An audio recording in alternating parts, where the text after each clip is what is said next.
Hey guys, what's up? Today I'll be making diabetic friendly chocolate chip cookies, and for you non-diabetic folks out there, some chocolate chip sprinkled caramel bombs. So I've already combined the brown sugar, Splenda, instead of regular sugar, and butter. I've also already mixed the baking soda, flour, and salt.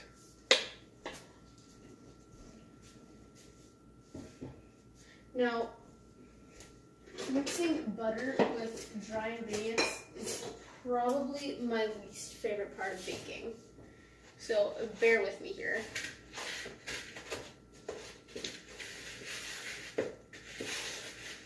This is so weird. So, I decided to do this video whenever my roomies were making their lunches for school, and they were making they were packing the regular Chips Ahoy stuff, and I'm like, wait a second, I can't have that anymore. So I was thinking about that for a bit before we left for school, because it was maybe a week after I had been diagnosed, and I was still getting accustomed to everything, because if you guys know me, then you know how much my diet has been changing because of this. It's huge, and it's a drastic diet change for me. And I was kind of pondering if I should take the shot for it or if I should just find a way to do it myself. And so basically, when you're diabetic, you measure your insulin for a meal by your glucose levels and the total amount of carbohydrates in your meal. So, and at this point, I usually start kneading it with my hands to combine it better. And so, for me, I add up all of my total carbohydrates for my meal. My limit is 100, but usually I try to stay at least 35. Just so that I can have a healthy amount of carbs. And so, and those Chips Ahoy, for one serving, it's about 22 grams, and that's almost an entire fifth of my meal. So I decided I wanted something instead of that. So I found this recipe. The link will be in the description, and I'm deciding to make it for a video. Basically, what you need for the recipe is you need a ton of Splenda. I went through an entire box of the packets because I couldn't find just a bag of Splenda. You need a half cup of it. It sounds like not very much, but when you think about how small those packets are and how much really comes in them, you realize it.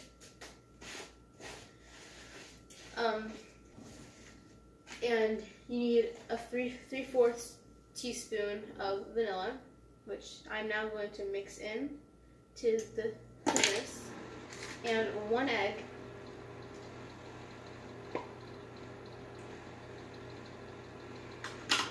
my oven is preheating to 350 now,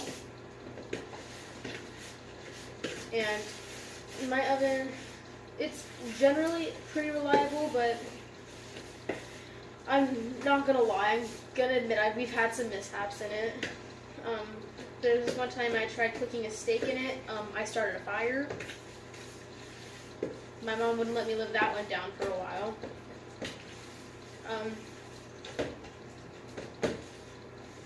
I think that baking is my passion, and that was the hardest part for me whenever I found out I was diabetic, because it's kind of hard to make stuff like this and not be able to taste it. Because in the end, for me, it always comes down to whether I want to take the shot or not. And almost always, I'll choose that I don't want to take a shot. So, that's why I like making recipes like this. That's just a healthier alternative.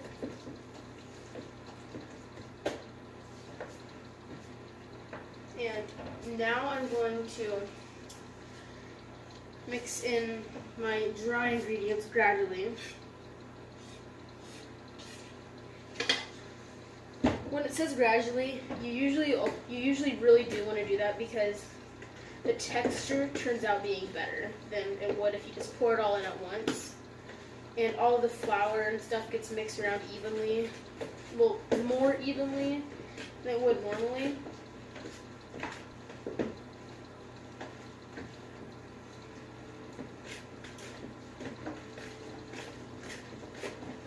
So I just used about maybe a third of the batch of dry ingredients I have.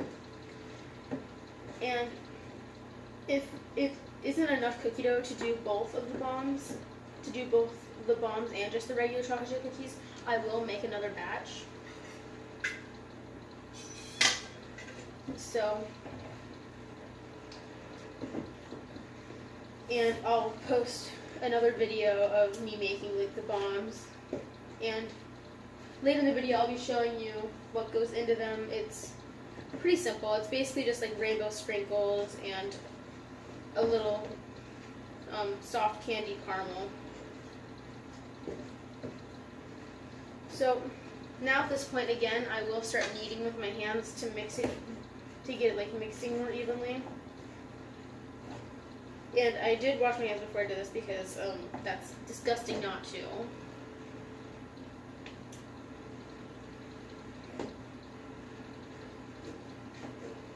Also, no one else will be eating these besides me.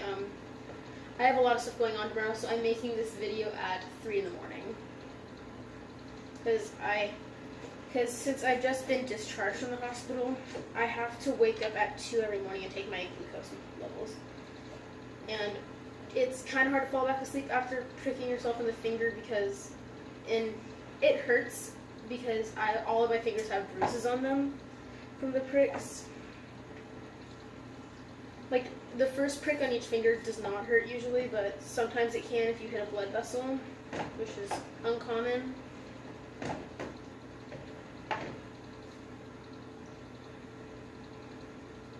So now I'm going to get all this crap off my hands.